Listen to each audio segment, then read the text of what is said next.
Ето това се движи. Явно е в полет.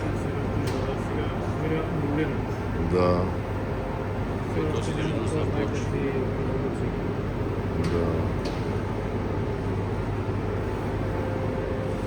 И тук все още правят нормален полет, без някакви сериозни откази, като се гледа така как се сравнително спокойно вървят нещата. Да.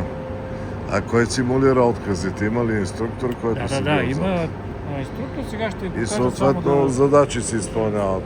Да.